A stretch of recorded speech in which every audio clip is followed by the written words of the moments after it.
so for me, I shorted a little Bitcoin right up here because, again, on a psychological basis, this was the cycle midpoint of the bull cycle, right? We talked about this even just a week ago or so when we had our last chat, Greg. This was going to be resistance. And then you could see it working here. And so price is going to struggle right there. And so for me, it's until it's broken, it's resistance. That's just what it is.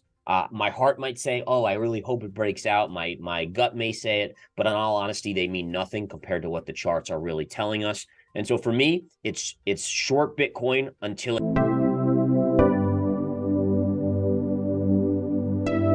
the idea behind it is there's so much misinformation. Even on the technical analysis side, a lot of people kind of think, oh, that's a pattern, that's a chart setup. And in reality, it's one of the reasons why people think charts don't work and technicals don't work is because they're finding false information. And so what I really try to do is share all the secrets that I've learned, all the chart patterns, the exact kind of definitions, how to utilize it properly in terms of trading. And again, this is trading crypto, this is trading stocks, commodities, doesn't matter. But it's really the what I consider to be the purest form of education out there. And again, for people out there, verifiedinvestingeducation.com is where it's at.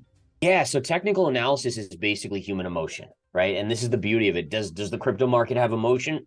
Absolutely. So that's why it's going to work for it. Now, you might want to make small adjustments. Like for me, when I'm trading stocks, if you're trading Apple, 90% of the volume's institutional. So there's going to be a limited amount of emotion there. There's still emotion, but it's limited. Crypto has more emotion because it's more retail. So for instance, a technical support, you might pierce that level versus just hitting it in the crypto markets, but it's still going to get a bounce. It's still psychological. It's still human nature. And that's really what charts are. It's human nature in chart form. If you can read humans, you can trade stocks and crypto. And the interesting thing about it is a lot of bots, right? They're set up to, algorithms are set up to sell when selling starts. And so it's not so much that you do have ones that are set up to buy at key levels, but it's also, they also turn into be momentum chasers. And for me, that's actually more beneficial for me because it drives price down into these technical levels where then it'll start to reverse. And then once that reverses, those algorithms are going to cover their shorts or they're going to sell their long, and it actually works in your favor as well. What we're seeing here on Bitcoin is number one, just recent. Let me go to my 10-minute chart because this is a pretty recent sell-off just in the last hour or so. And we can see it all of a sudden starting to dump to the downside here. And if we go back to your daily chart, one of the things I'm watching here is that if you look at the lows of this consolidation pattern, right? Look at this, right? If we just draw a trend line right across here, you essentially are right at that area. So in the short term, this 26,700-800 level, very, very important. If this breaks, then you're headed to this level, which is at 25,000. So you are at a very pivotal point. A lot of people have been speculating in the crypto markets that we're just about to this big breakout. I'm not a speculator, right? And I think that's when we say that word, I'm speculating it's going to break out. But in reality, a good trader doesn't speculate. We go with probabilities, right? It's probability driven. And so for me, I shorted a little Bitcoin right up here because, again, on a psychological basis, this was the cycle midpoint of the bull cycle, right? We talked about this even just a week ago or so when we had our last chat, Greg. This was going to be resistance. And then you could see it working here. And so price is going to struggle right there. And so for me, it's until it's broken, it's resistance. That's just what it is. My heart might say, oh, I really hope it breaks out. My gut may say it, but in all honesty, they mean nothing compared to what the charts are really telling us.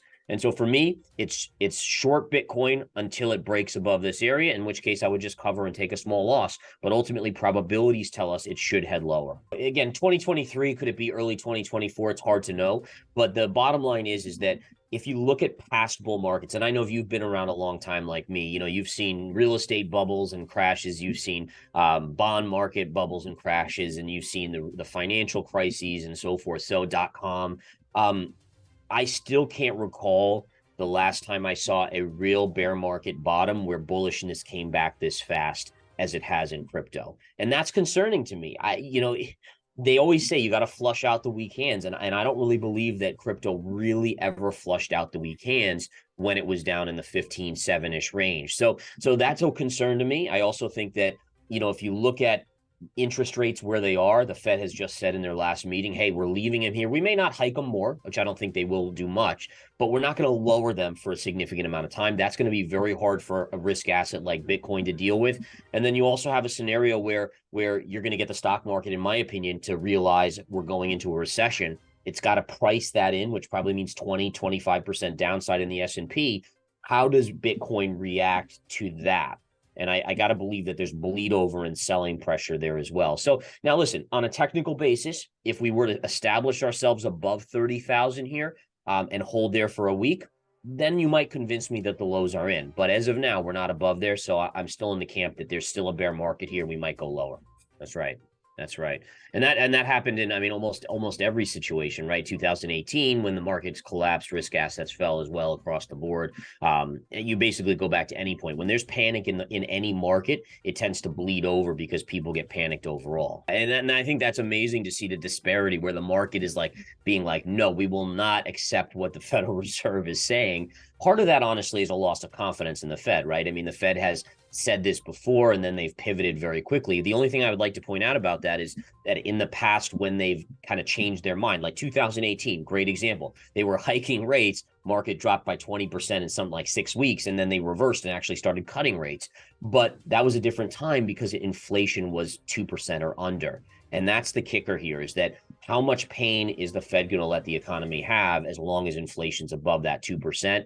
I do think there's a pivot point. I just don't think we're going to get to that point yet this year where the Fed is willing to cut. And we know the banks, I mean, the banks have tapped the window at the Fed for billions and billions of dollars. We've seen the balance sheet of the Fed soar again. Again, a lot of that's to protect the banks in the near term. But the Fed will make sure, in my opinion, the Fed's not going to let inflation go up. And part of this is a mentality of the Fed, right? So the Fed realizes, and I think politically this has been pushed on them as well, which is rightly done, is that inflation hurts middle income and lower income. When you have, free money, a lot of the rich get richer, right? So the question is which one is your greater evil? And when you're talking about middle and lower income, then it's obviously inflation is the greater evil than a market decline of 20 or 30%.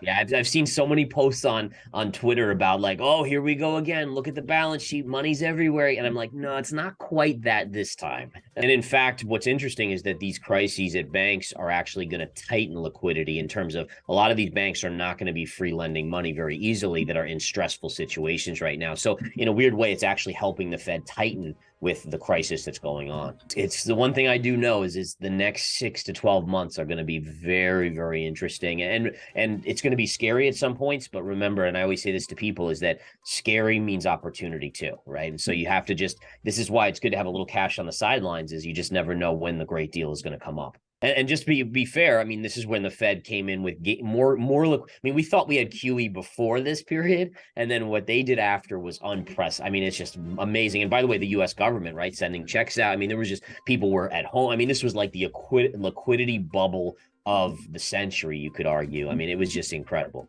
Yep. And by the way, I mean, I'll just show a chart here, but one of the reasons why this market to me is scary, and I've said this before, how we may not hit new highs for 10 to 15 years, and people, it's all the young people that haven't experienced like the .com collapse are like, oh, that's impossible. Like, you're insane. But if you go to your larger time frame, right? Like if you go to your monthly chart and you go back to the previous bubbles, right? And again, here's your .com run up, your pullback, your 2007 run up, which was before the financial crisis. That was the bull market there. And then look at what we've just come out of. And let me remove these lines. But that's, I mean, insane. like this was like a big wave.